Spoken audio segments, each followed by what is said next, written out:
Football is over. If Mohamed Salah joins the Saudi Arabian League, it's absolutely crazy. Some of the numbers that have been linked to Salah today in terms of a move to al-ittihad. For Liverpool fans, heartbreaking. For Premier League fans, disorientating. And for football fans, existential. If Salah leaves to join Saudi Arabia right now, football is in a world of pain. Football is not what it used to be. And the actual quality of the sport is actually being diminished by the Saudi Arabian League. In this video, we'll talk about the deal, the pros and the cons for everyone concerned. If you're new to the channel, make sure you subscribe. We really appreciate it. Let's be completely real. On one level, every nation deserves to have, access to the market, access to footballers, access to have entertainment for their population. The Premier League doesn't have this kind of holy grail of the right to have every best player and every opportunity. I'm not saying that in a million years, but someone like Mohamed Salah should be playing in front of the Kop End, should be playing at Old Trafford, should be playing at St James's Park. And Saudi Arabia cannot offer the narrative, the history, the lineage within the sport that the Premier League can, even Spain, even Germany, of course, Italy, even France. And it just can't. Now, the deal that we're talking about is massive for both the player and for Liverpool Football Club. If this deal happens, you can have two different opinions about this thing without kind of contradicting yourself. You can say it's a terrible deal for football, but also a very, very good deal for the individuals involved within the deal. And that deal would be massive. Of course, it would offer a fantastic Islamic player to al-ittihad, which is obviously massive for the advertisement of Saudi Arabian football. £100 million is the kind of fee, which gives Liverpool a load of money and kind of rejuvenates their squad. They've already got a load of players that can kind of play right wing as well. You think Gakpo, Jota, Nunes, it could be a lease of life for Nunes if he was to play on the right, for example, with Diaz on the left, for example. So Liverpool could get loads of money for a player that's over the age of 30.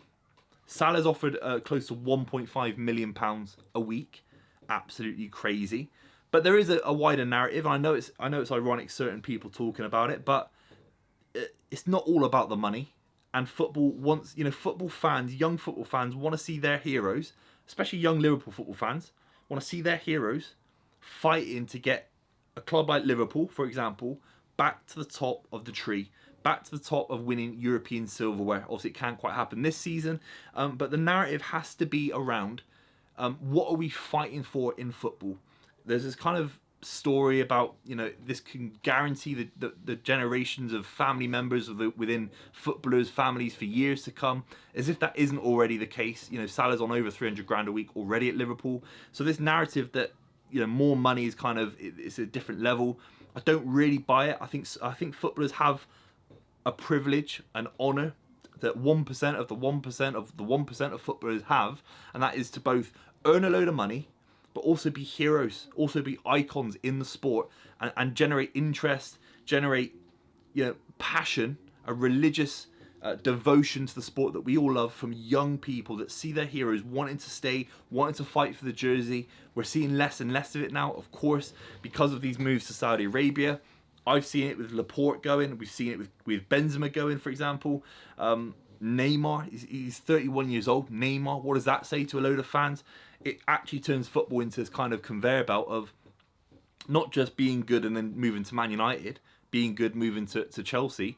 It's now being good and moving to a league that isn't, in my opinion, on sporting grounds. It's not.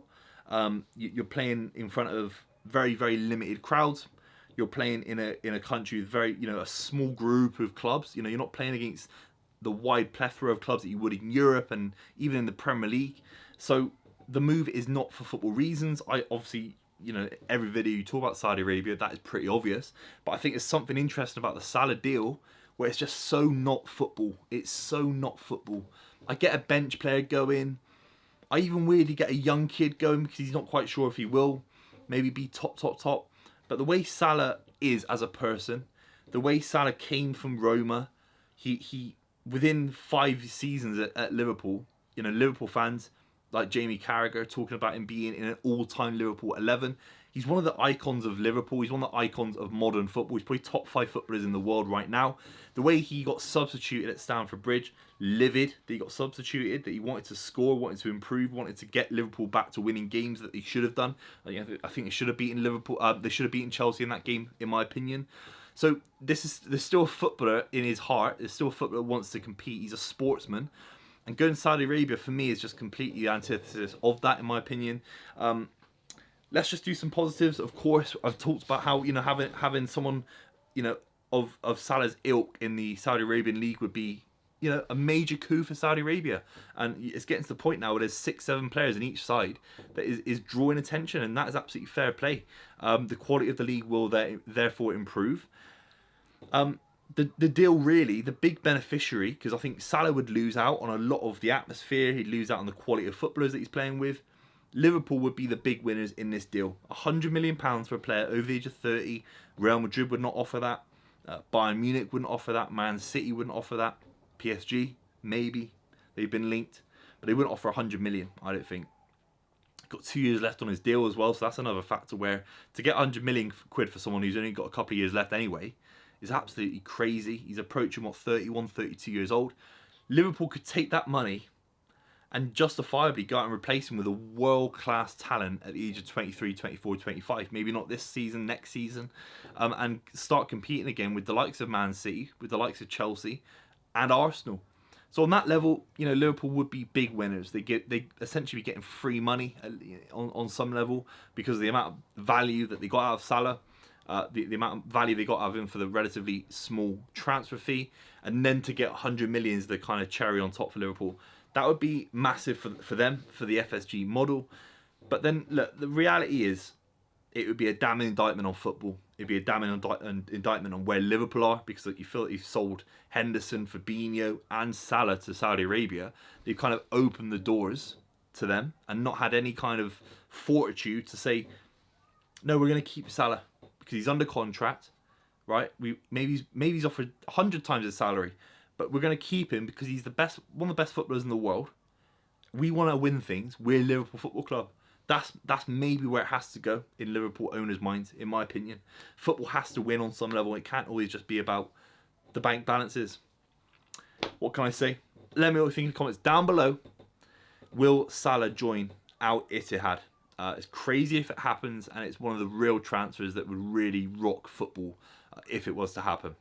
If you're new to the channel, I will be reacting to all the Premier League action, all the transfers until the summer transfer window ends, which in Saudi Arabia seems like it's going on for years and years and years. And fair play to them. If they've got the advantage, they might use it and take more of Liverpool's squad.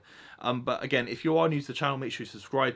Again, if you're a Liverpool fan, let me know what you think in the comments down below as well, because this is crazy. And the Liverpool fan perspective is really interesting on this one. Do you let him go for the greater good, or do you keep him and kind of fight for something a little bit more right in football? Let me know what you think. I'll see you soon.